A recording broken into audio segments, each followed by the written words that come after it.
అందరికీ నమస్కారం. ఏపీ టుడేకి స్వాగతం. గత 4 రోజుల నుంచి ఆంధ్రప్రదేశ్ రాష్ట్రాన్ని కుదిపేస్తున్నటువంటి అంశం ముఖ్యమంత్రి జగన్మోహన్ రెడ్డిపై జరిగినటువంటి రాయి దాడి. ఇక్కడ మొట్టమొదటగా మనం చెప్పుకోవాల్సింది జగన్మోహన్ రెడ్డి గారు ఎంతో హోందాతనంగా వ్యవహరించారు. జగన్మోహన్ రెడ్డి గారు దానివల్ల ఏదో ప్రయోజనం పొందాలి, లేదా దాని ద్వారా ఒక అలజడి సృష్టించాలి అనుకుంటే చాలా మార్గాలు ఉన్నాయి. ఆ గాయపడిన వెంటనే ఏదో హాస్పిటల్కి వెళ్ళిపోయి అక్కడ గాయమైంది, అక్కడ నరం కట్ అయింది, ఇక్కడ నరం కట్ అయింది, అదని ఇదని ఆందోళన సృష్టించవచ్చు. జగన్మోహన్ రెడ్డి గారు ఏమి చేయలే.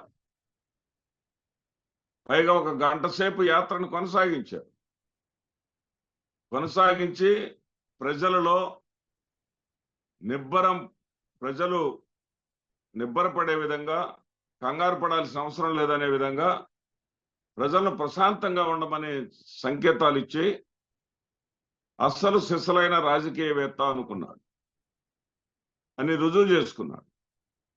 ప్రజా ప్రయోజనాలు ముఖ్యంగానే ఇక్కడ ఇలాంటి చిల్లర పనులతోటి లాభం పొందాల్సినటువంటి అవసరం లేదు అనేటటువంటి హోందాతనాన్ని ప్రదర్శించినందుకు జగన్మోహన్ రెడ్డి గారికి ఆయన్ని అభినందించి తీరాల్సింది.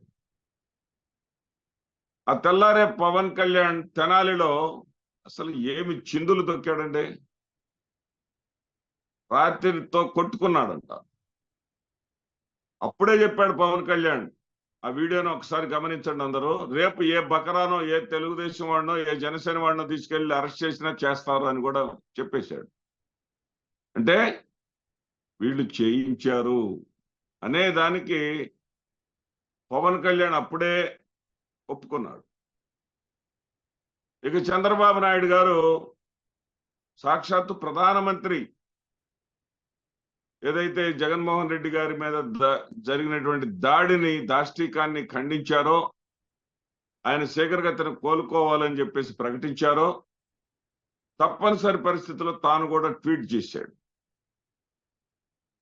ఇలాంటి ప్రజాస్వామ్యంలో హర్షణీయం కాదు, ఖండిస్తున్నాను అన్నాడు. కానీ ఉత్తరాంధ్ర పోగానే యూటర్న్ తీసుకున్నాడు.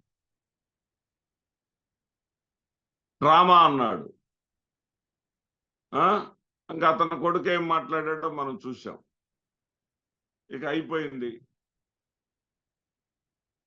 అరెస్ట్ చేశారు కుర్రవాళ్ళని.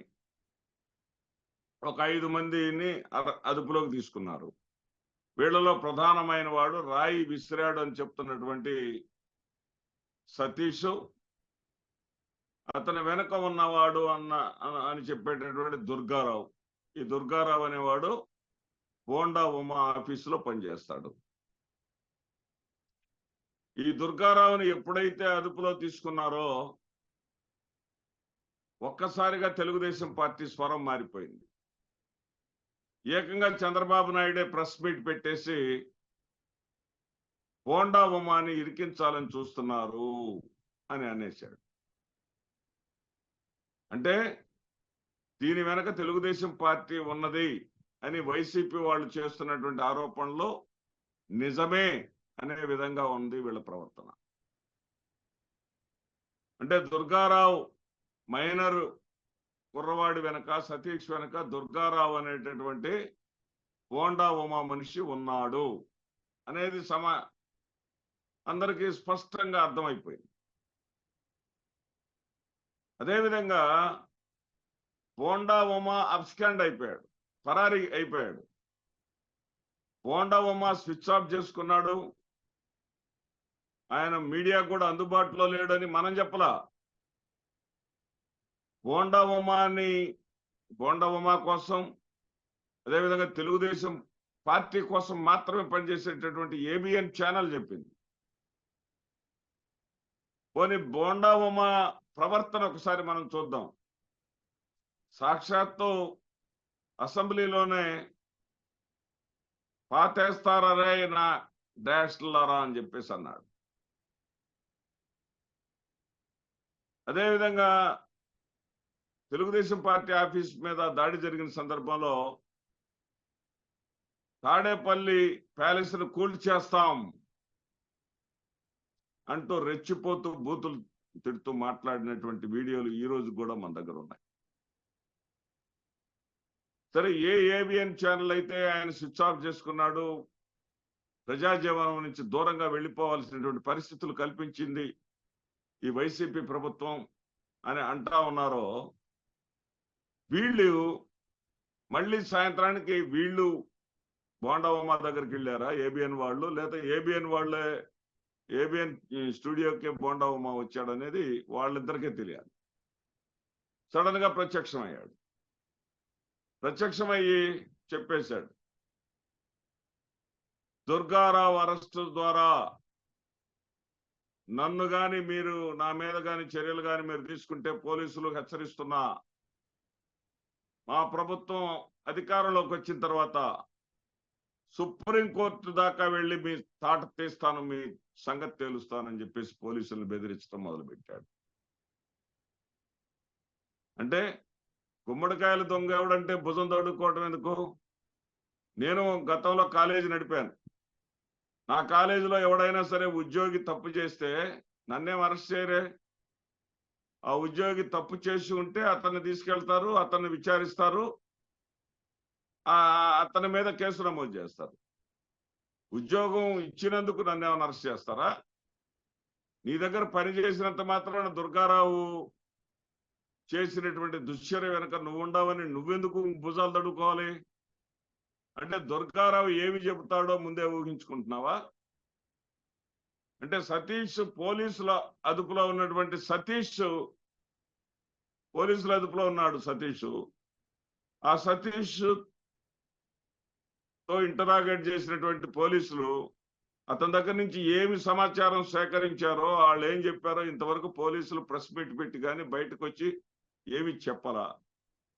అది కేసుని ఛేదించడానికి అది అవసరం కూడా, ఆ మాత్రం రహస్యం మెయింటైన్ చేయటం అవసరం కూడా.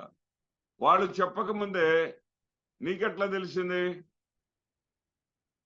ఆ సమీపంలోనే అన్నా క్యాంటీన్ ఉండేది, అన్నా క్యాంటీన్ తీసేశారన్నటువంటి బాధతోటి రాయి వేశారంట. వాళ్ళు విచారణలో కూడా అదే చెప్పారంట అని చెప్పేసి నువ్వు చెప్తున్నా అంటే, విచారణలో వాళ్ళు ఏం చెప్పేది కూడా బోండవ మాకు తెలుసురా?